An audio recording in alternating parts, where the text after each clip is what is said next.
ओम शांति। मीठे बच्चे, ऐसे कहने वाला कोई और नहीं, साक्षात परमपिता परमात्मा शिव है।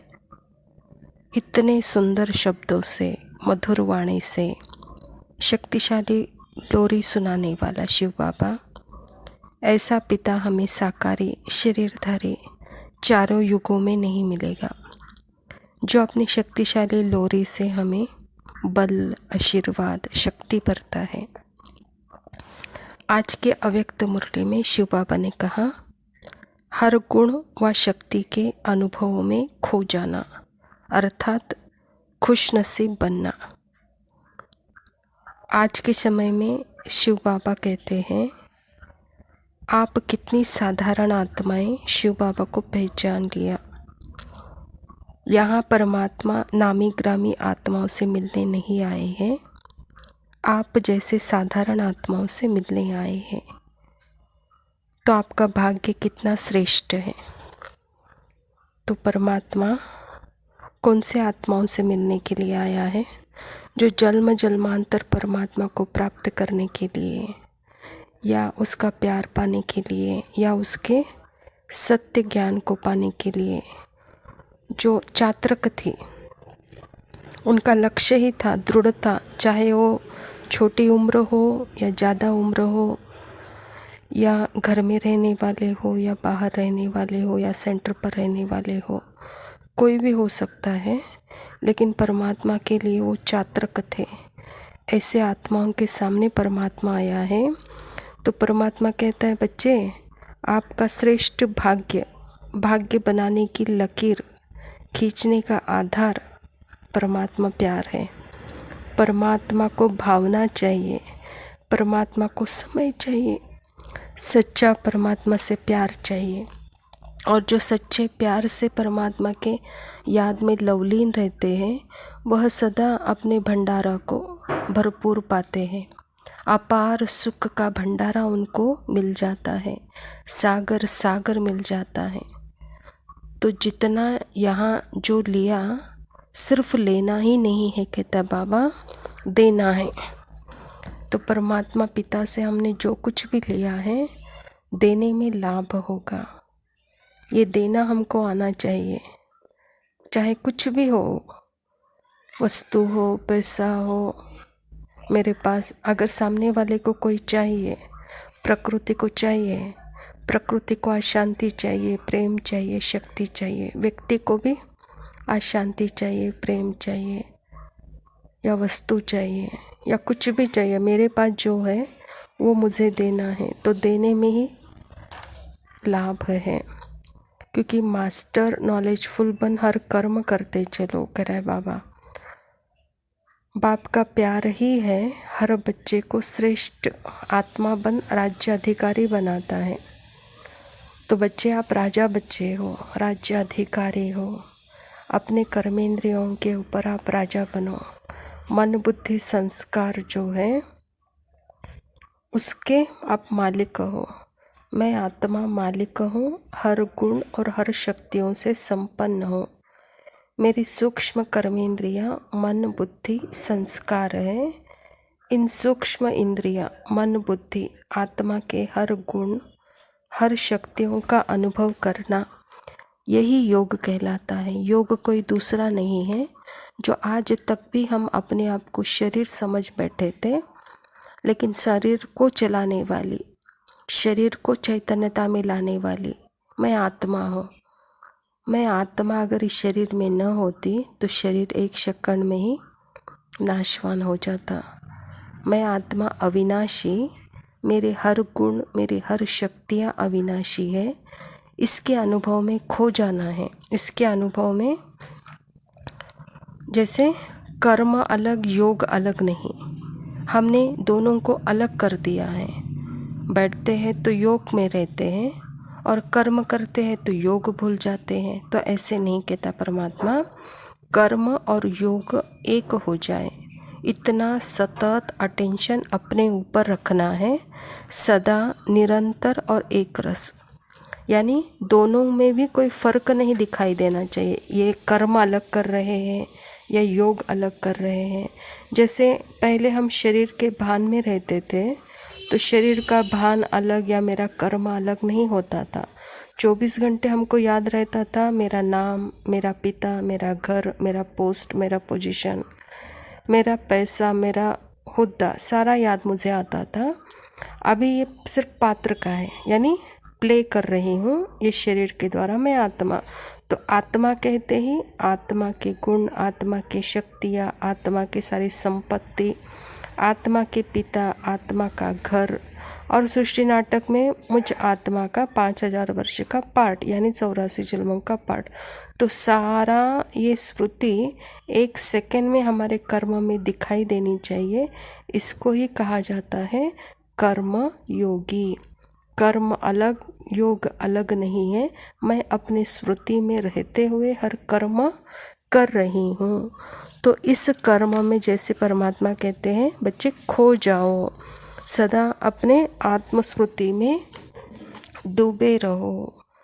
वरदान में कहते बाबा वाणी और मनसा दोनों को एक साथ सेवा करने वाले सफलता, सहज सफलता, मूर्त भव। देखो बाहर से वाणी से हम सारे दिन में थोड़े कम ही बात करते हैं या वाणी से सेवा थोड़ी कम ही होती है। एक्चुअली हमारी वाणी सदा अंदर ज़्यादा चलती है। अंदर की वाणी अगर हम सदा सकारात्मक, हर व्यक्ति के प्रति, हर वातावरण में, हर परिस्थिति में सदा हम शुभ और श्रेष्ठ हैं, तो यही मनसा सेवा है। यही मनसा पावरफुल बनेगी। जब हम परमात्मा के साथ बात करेंगे तो और ही खुशी और शक्तियों की अनुभूति होगी। तो हमारी वाणी बाहर कम रहती है और अंदर ज़्यादा रहती है। और अंदर के वाणी को जब हम जितना सकारात्मक बनेंगे और अंदर के वाणी में परमात्मा के साथ सदा जुड़े रहेंगे तो वहाँ खुशी और शक्तियों की भी अनुभूति होती रहती है। और सहज ही प्रकृति को हम एक शांति का देन देते हैं, प्रेम का देन देते हैं, क्योंकि अंदर कोई नेगेटिविटी नहीं है। तो हमारे से सदा अच्छे गुणों के वाइब्रेशंस इस प्रकृति में जा रहे हैं, उस व्यक्ति के पास जा रहे हैं जिस व्यक्ति के बारे में हम सोच रहे हैं, उस व्यक्ति तक मेरी वाइब्रेशन जाते हैं। यानी हमारा पॉजिटिव है तो सदा अच्छा देने का काम होता है, क्योंकि हम परमात्मा के संतान हैं। तो इसी को ही आज बाबा स्लोगन में कहते हैं सदा एकरस स्थिति के आसन पर विराजमान रहो तो अचल अडोल रहेंगे। मैं आत्मा, मुझे किसी से डरने की आवश्यकता नहीं है। ना परिस्थिति मुझे मार सकती है, ना कोई व्यक्ति मुझे मार सकता है, क्यों मैं अजर अमर अविनाशी हूँ। तो ऐसे एकरस स्थिति के आसन में आप सदा विराजमान रहो तो सदा अचल रहेंगे, अडोल रहेंगे। ओम।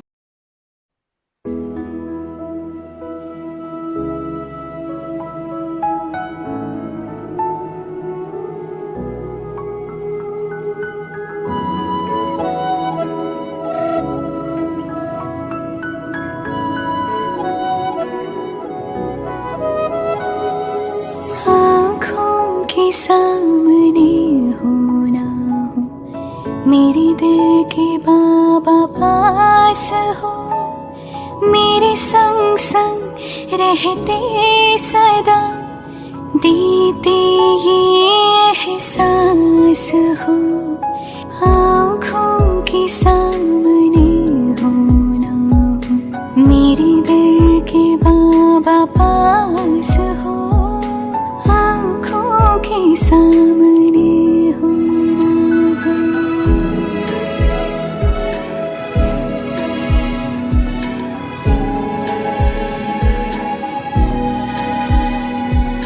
युग युग के बिछड़े मिले, जैसे हम ना थे जुदा, हर कल्प में हम मिलते रहे, जन्मों सदा। मेरी धरती हो आकाश हो, मन के तुम विश्वास हो। आँखों के सामने हो ना हो,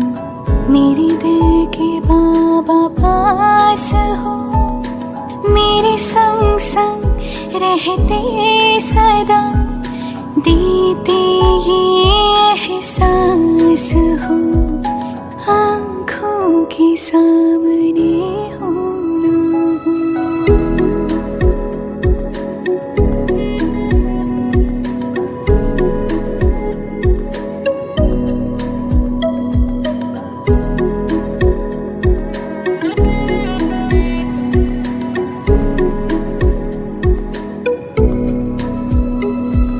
सूरज के संग जैसे किरणें, नहीं चांद से चांदनी दूर। शिव शक्ति का ऐसा मिलन, तुम बिन मेरा नहीं वजूद।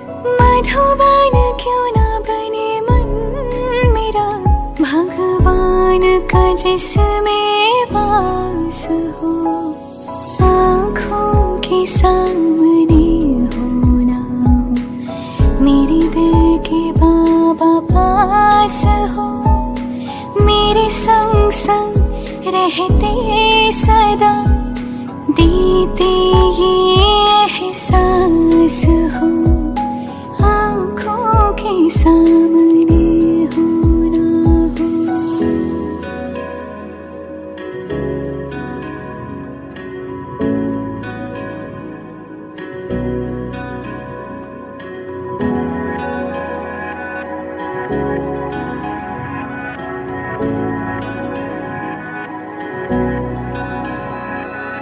नैनों में समाए हो, दिन रात तुम्हें देखूं मैं। घूमूं मैं तेरा हाथ लिए, बन गोपी संग झूमूं मैं। और जीवन के जमुना तट पर जैसे हो रहा महाराज हो, आँखों के सामने हो ना हो। मेरे दिल के बाबा पास हो, मेरे संग संग रहते सदा, देते ये